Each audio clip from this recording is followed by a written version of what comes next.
Harry Potter and the Chamber of Secrets, Chapter 15, Aragog. Summer was creeping over the grounds around the castle. Sky and lake alike turned periwinkle blue, and flowers large as cabbages burst into bloom in the greenhouses. But with no Hagrid visible from the castle windows, striding the grounds with Fang at his heels, the scene didn't look right to Harry. No better, in fact, than the inside of the castle, where things were so horribly wrong. Harry and Ron had tried to visit Hermione, but visitors were now barred from the hospital wing. "We're taking no more chances," Madame Pomfrey told them severely, through a crack in the infirmary door. "No, I'm sorry, there's every chance the attacker might come back to finish these people off." With Dumbledore gone, fear had spread as never before, so that the sun warming the castle walls outside seemed to stop at the mullioned windows. There was barely a face to be seen in the school that didn't look worried and tense, and any laughter that rang through the corridors sounded shrill and unnatural, and was quickly stifled. Harry constantly repeated Dumbledore's final words to himself. "I will only truly have left this school when none here are loyal to me. Help will always be given at Hogwarts to those who ask for it." But what good were these words? Who exactly were they supposed to ask for help when everyone was just as confused and scared as they were? Hagrid's hint about the spiders was far easier to understand. The trouble was there didn't seem to be a single spider left in the castle to follow. Harry looked everywhere. Everywhere he went, helped rather reluctantly by Ron. They were hampered, of course, by the fact that they weren't allowed to wander off on their own, but had to move around the castle in a pack with the other Gryffindors. Most of their fellow students seemed glad that they were being shepherded from class to class by teachers, but Harry found it very irksome. One person, however, seemed to be thoroughly enjoying the atmosphere of terror and suspicion. Draco Malfoy was strutting around the school as though he had just been appointed head boy. Harry didn't realize what he was so pleased about until the potions lesson about 2 weeks after Dumbledore and Hagrid had left. When sitting right behind Malfoy, Harry overheard him gloating to Crabbe and Goyle. "I always thought Father might be the one who got rid of Dumbledore," he said, not troubling to keep his voice down. "I told you, he thinks Dumbledore's the worst headmaster the school's ever had. Maybe we'll get a decent headmaster now. Someone who won't want the Chamber of Secrets closed. McGonagall won't last long. She's only filling in." Snape swept past Harry, making no comment about Hermione's empty seat and cauldron.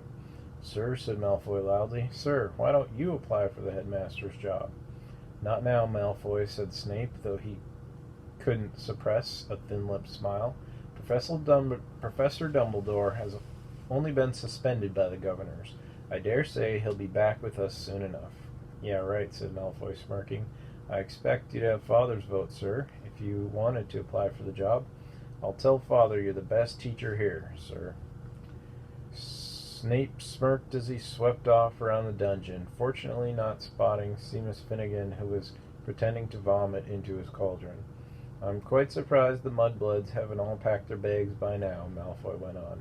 "Bet you 5 galleons the next one dies. Pity it wasn't Granger." The bell rang at that moment, which was lucky. At Malfoy's last words, Ron had leapt off his stool, and in the scramble to collect bags and books, his attempt to reach Malfoy went unnoticed. "Let me at him," Ron growled as Harry and Dean hung onto his arms. "I don't care. I don't need my wand. I'm going to kill him with my bare hands." "Hurry up. I've got to take you all to herbology," barked Snape over the class's heads, and off they marched, with Harry, Ron, and Dean bringing up the rear, Ron still trying to get loose. It was only safe to let go of him when Snape had seen them out of the castle, and they were making their way across the vegetable patch toward the greenhouses. The herbology class was very subdued. There were now 2 missing from their number, Justin and Hermione. Professor Sprout set them all to work pruning the Abyssinian shrivel figs. Harry went to tip an armful of withered stalks onto the compost heap and found himself face to face with Ernie Macmillan. Ernie took a deep breath and said very formally, "I just want to say, Harry, that I'm sorry I ever suspected you. I know you'd never attack Hermione Granger, and I apologize for all the stuff I said. We're all in the same boat now, and well, he held out a pudgy hand, and Harry shook it. Ernie and his friend Hannah came to work at the same shrivel fig as Harry and Ron.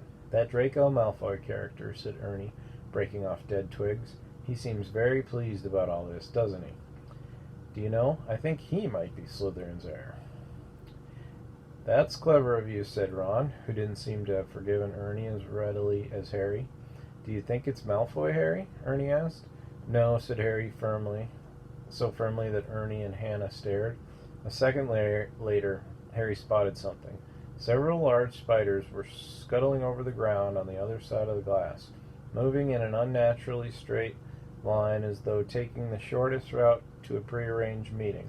Harry hit Ron over the hand with his pruning shears. Ouch! What are you? Harry pointed out the spiders, following their progress with his eyes, screwed up against the sun. Oh yeah, said Ron, trying and failing to look pleased. But we can't follow them now. Ernie and Hannah were listening curiously. Harry's eyes narrowed as he focused on the spiders. If they pursued their fixed course, there could be no doubt about where they would end up. Looks like they're heading for the Forbidden Forest, and Ron looked even unhappier about that. At the end of the lesson, Professor Sprout escorted the class to their Defense Against the Dark Arts lesson. Harry and Ron lagged behind the others so they could talk out of earshot. We'll have to use the invisibility cloak again, Harry told Ron. We can take Fang with us. He's used to going into the forest with Hagrid. He might be some help. Right, said Ron, who was twirling his wand nervously in his fingers. Aren't there supposed to be werewolves in the forest? He added as they took their usual place at the back of Lockhart's classroom. Preferring not to answer that question, Harry said, there are good things in there too. The centaurs are all right, and the unicorns. Ron had never been in the Forbidden Forest before. Harry had entered it only once, and had hoped never to do so again. Lockhart bounded into the room, and the class stared at him. Every other teacher in the place was looking grimmer than usual, but Lockhart appeared nothing short of buoyant. Come now, he cried, beaming around him. Why all these long faces?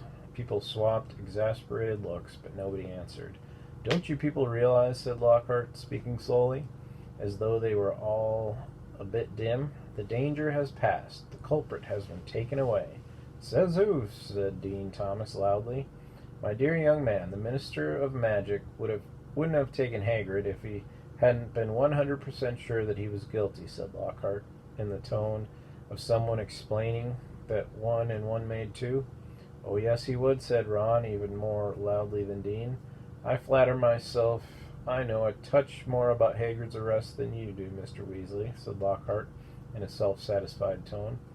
Ron started to say that he didn't think so somehow, but stopped in mid-sentence when Harry kicked him hard under the desk.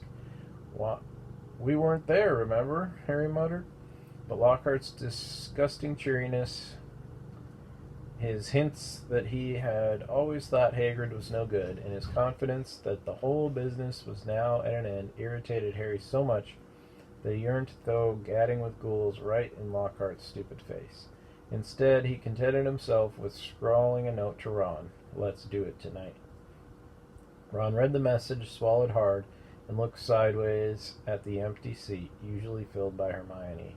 The sight seemed to stiffen his resolve, and he nodded. Gryffindor Common Room was always very crowded these days, because from 6 o'clock onward, the Gryffindors had nowhere else to go. They also had plenty to talk about, with the result that the Common Room often didn't empty until past midnight.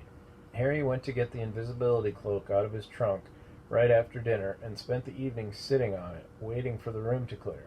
Fred and George challenged Harry and Ron to a few games of exploding snap, and Ginny sat watching them, very subdued in Hermione's usual chair. Harry and Ron kept losing on purpose, trying to finish the games quickly, but even so, it was well past midnight when Fred, George, and Ginny finally went to bed. Harry and Ron waited for the distant sounds of 2 dormitory doors closing before seizing the cloak, throwing it over themselves, and climbing through the portrait hole. It was another difficult journey through the castle, dodging all the teachers. At last they reached the entrance hall, slid back the lock on the oak front doors, squeezed between them, trying to stop any creaking, and stepped out into the moonlit grounds. Of course, said Ron abruptly as they strode across the grass. We might get to the forest and find there's nothing to follow. Those spiders might not have been going there at all. I know it looked like they were moving in that sort of general direction, but his voice trailed away hopefully. They reached Hagrid's house, sad and sorry looking with its blank windows. When Harry pushed the door open, Fang went mad with joy at the sight of them. Worried he might wake everyone at the castle with his deep booming barks, they hastily fed him treacle toffee from a tin on the mantelpiece, which glued his teeth together. Harry left the invisibility cloak on Hagrid's table. There would be no need for it in the pitch-dark forest. Come on, Fang, we're going for a walk, said Harry, patting his leg, and Fang bounded happily out of the house behind them, dashed to the edge of the forest, and lifted his leg against a large sycamore tree. Harry took out his wand, murmured, "Lumos," and a tiny light appeared at the end of it, just enough to let them watch the path for signs of spiders. Good thinking, said Ron. I'd light mine too, but it'd probably blow up or something. Harry tapped Ron on the shoulder, pointing at the grass. 2 solitary spiders were hurrying away from the wand light into the shade of the trees. Okay, Ron sighed, as though resigned to the worst. I'm ready. Let's go. So with Fang scampering around them, sniffing tree roots and leaves, they entered the forest. By the glow of Harry's wand, they followed the steady trickle of spiders moving along the path. They walked behind them for about 20 minutes, not speaking, listening hard for noises other than breaking twigs and rustling leaves. Then, when the trees had become thicker than ever, so that the stars overhead were no longer visible, and Harry's wand shone alone in the sea of dark, they saw their spider guides leaving the path. Harry paused, trying to see where the spiders were going, but everything outside his little sphere of light was pitch black. He had never been this deep into the forest before. He could vividly remember Hagrid advising him not to leave the forest path the last time he'd been in here. But Hagrid was miles away now, probably sitting in a cell in Azkaban, and he had also said to follow the spiders. Something wet touched Harry's hand, and he jumped backward, crushing Ron's foot, but it was only Fang's nose.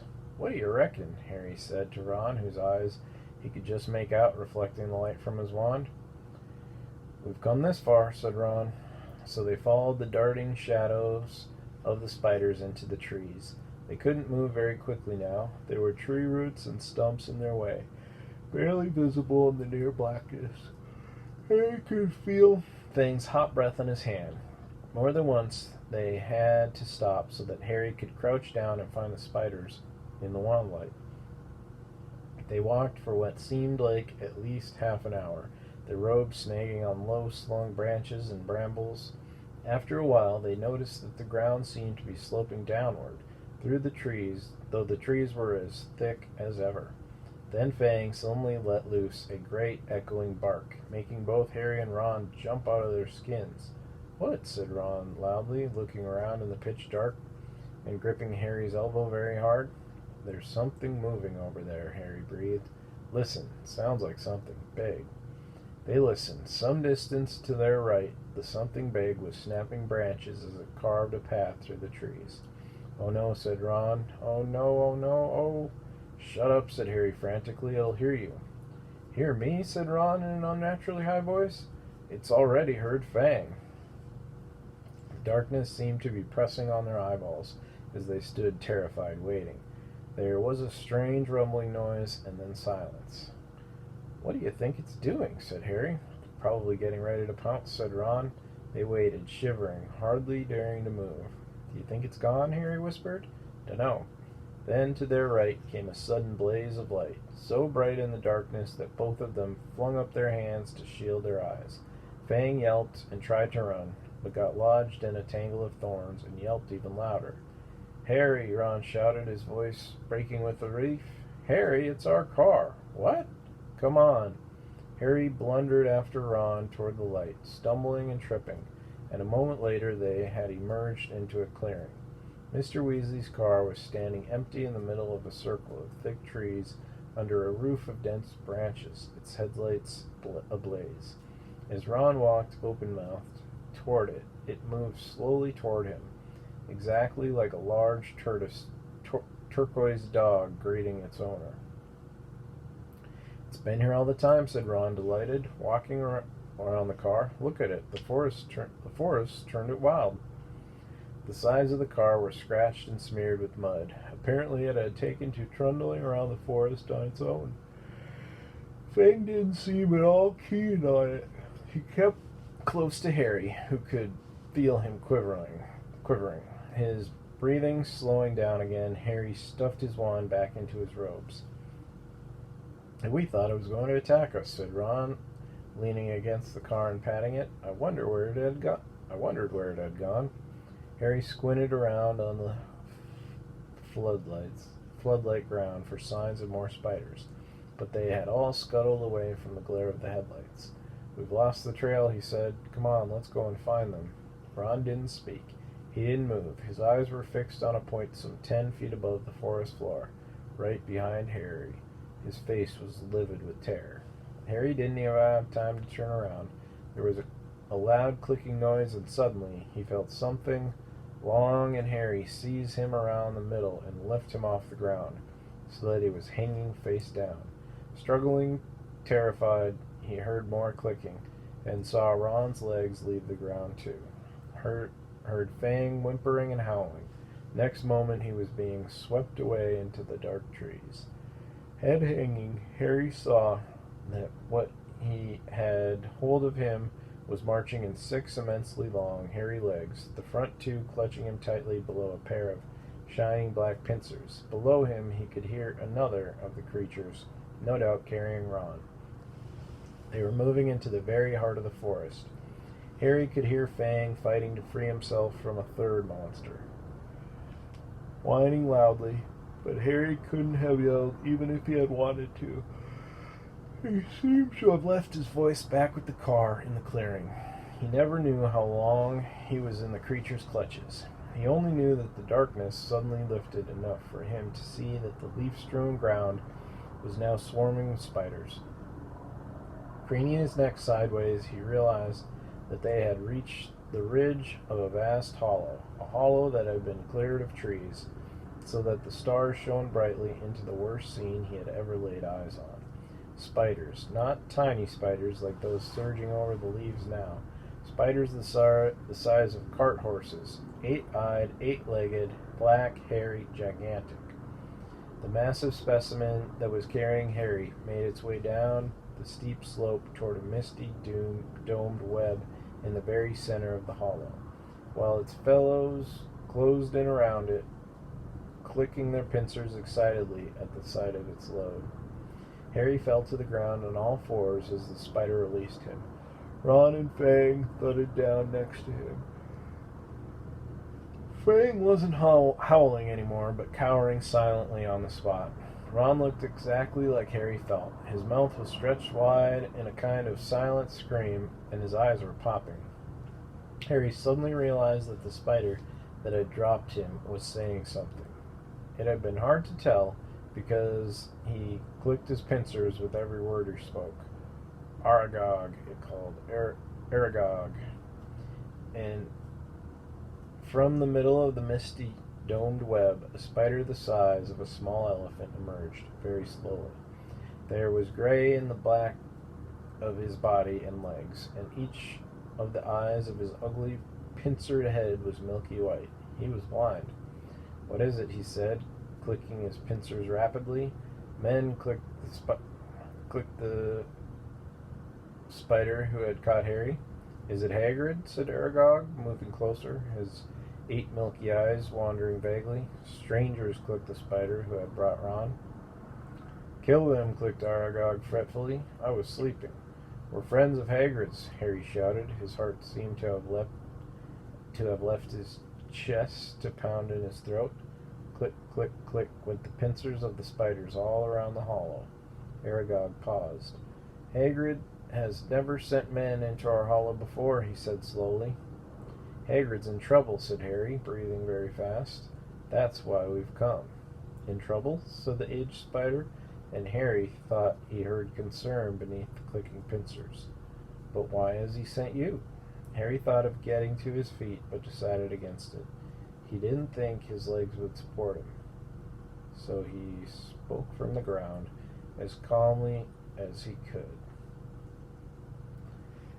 They think up at the school that Hagrid's been setting a something on students. They've taken him to Azkaban. Aragog clicked his pincers furiously, and all around the hollow the sound was echoed by the crowd of spiders. It was like applause, except applause didn't usually make Harry feel sick with fear. But that was years ago, said Aragog fretfully. Years and years ago. I remember it well. That's why they made him leave the school. They believed that I was the monster that dwells in what they call the Chamber of Secrets. They thought that Hagrid had opened the chamber and set me free. And you? You didn't come from the Chamber of Secrets? Said Harry, who could feel cold sweat on his forehead. I, said Aragog, clicking angrily. I was not born in the castle. I come from a distant land. A traveler gave me to Hagrid when I was an egg. Hagrid was only a boy, but he cared for me, hidden in a cupboard in the castle, feeding me on scraps from the table. Hagrid is my good friend and a good man. When I was discovered and blamed for the death of a girl, he protected me. I have lived here in the forest ever since, where Hagrid still visits me. He even found me a wife, Mosag. And you see how our family has grown, all through Hagrid's goodness. Harry summoned what remained of his courage. So you never attacked anyone? Never, croaked the old spider. It would have been my instinct, but out of respect for Hagrid, I never harmed a human. The body of the girl who was killed was discovered in a bathroom. I never saw any part of the castle, but the cupboard in which I grew up. Our kind like the dark and the quiet. But then, do you know what did kill that girl? Said Harry. Because whatever it is, it's back and attacking people again. His words were drowned by a loud outbreak of clicking and the rustling of many long legs shifting angrily. Large black shapes shifted all around him. The thing that lives in the castle, said Aragog, is an ancient creature we spiders fear above all others. Well do I remember how I pleaded with Hagrid to let me go, when I sensed the beast moving about the school. What is it? Said Harry urgently. More loud clicking, more rustling. The spiders seemed to be closing in. We do not speak of it, said Aragog fiercely. We do not name it. I never even told Hagrid the name of that dread creature, though he asked me many times. Harry didn't want to press the subject, not with the spiders pressing closer on all sides. Aragog seemed to be tired of talking. He was backing slowly into his domed web, but his fellow spiders continued to inch slowly toward Harry and Ron. We'll just go then, Harry called desperately to Aragog, hearing leaves rustling behind him. Go? Said Aragog slowly. I think not. But, my sons and daughters do not harm Hagrid on my command, but I cannot deny them fresh meat when it wanders so willingly into our midst. Goodbye, friend of Hagrid. Harry spun around. Feet away, towering above him, was a solid wall of spiders, clicking, their many eyes gleaming in their ugly black heads. Even as he reached for his wand, Harry knew it was no good. There were too many of them, but as he tried to stand, ready to die fighting, a loud, long note sounded, and a blaze of light flamed through the hollow. Mr. Weasley's car was thundering down the slope, headlights glaring, its horn screeching, knocking spiders aside. Several were thrown onto their backs, their endless legs waving in the air. The car screeched to a halt in front of Harry and Ron, and the doors flew open. Get Fang, Harry yelled, diving into the front seat. Ron seized the boarhound around the middle and threw him yelping into the back of the car. The door slammed shut. Ron didn't touch the accelerator, but the car didn't need him. The engine roared and they were off, hitting more spiders. They sped up the slope and out of the hollow. and they were soon crashing through the forest, branches whipping the windows as the car wound its way cleverly through the widest gaps, following a path it obviously knew. Harry looked sideways at Ron. His mouth was still open in the silent scream, but his eyes weren't popping anymore. "Are you okay?" Ron stared straight ahead, unable to speak. They smashed their way through the undergrowth, Fang howling loudly in the back seat, and Harry saw the side mirror snap off as they squeezed past the large oak. After 10 noisy, rocky minutes, the trees thinned, and Harry could again see patches of sky. The car stopped so suddenly that they were nearly thrown into the windshield. They had reached the edge of the forest. Fang flung himself at the window in his anxiety to get out, and when Harry opened the door, he shot off through the trees to Hagrid's house, tail between his legs. Harry got out too, and after a minute or so, Ron seemed to regain the feeling in his limbs and followed, still stiff-necked and staring. Harry gave the car a grateful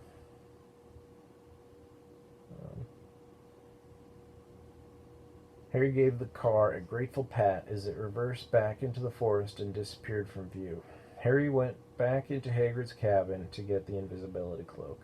Fang was trembling under a blanket in his basket. When Harry got outside again, he found Ron being violently sick in the pumpkin patch. "Follow the spiders," said Ron weakly, wiping his mouth on his sleeve. "I'll never forgive Hagrid. We're lucky to be alive." "I bet he thought Aragog wouldn't hurt friends of his," said Harry. "That's exactly Hagrid's problem," said Ron, thumping the wall of the cabin. "He always thinks monsters aren't as bad as they're made out. And look where it's got him, a cell in Azkaban." He was shivering uncontrollably now. "What was the point of sending us there? What have we found out, I'd like to know?" "That Hagrid never opened the Chamber of Secrets," said Harry, throwing the cloak over Ron and prodding him in the arm to make him walk. "He was innocent." Ron gave a loud snort. Evidently hatching Aragog in a cupboard wasn't his idea of being innocent. As the castle loomed near, Harry twitched the cloak to make sure their feet were hidden, then pushed the creaking front doors ajar. They walked carefully back across the entrance hall and up the marble staircase, holding their breath as they passed corridors where watchful sentries were walking. At last they reached the safety of the Gryffindor common room, where the fire had burned itself into glowing ash. They took off the cloak and climbed the winding stair to their dormitory. Ron fell onto his bed without bothering to get undressed. Harry, however, didn't feel very sleepy. He sat on the edge of his four-poster, thinking hard about everything Aragog had said. The creature that was lurking somewhere in the castle, he thought, sounded like a sort of monster Voldemort. Even other monsters didn't want to name it, but he and Ron were no closer to finding out what it was or how it petrified its victims. Even Hagrid had never known what was in the Chamber of Secrets. Harry swung his legs up onto his bed and leaned back against his pillows, watching the moon glinting at him through the tower window. He couldn't see what else they could do.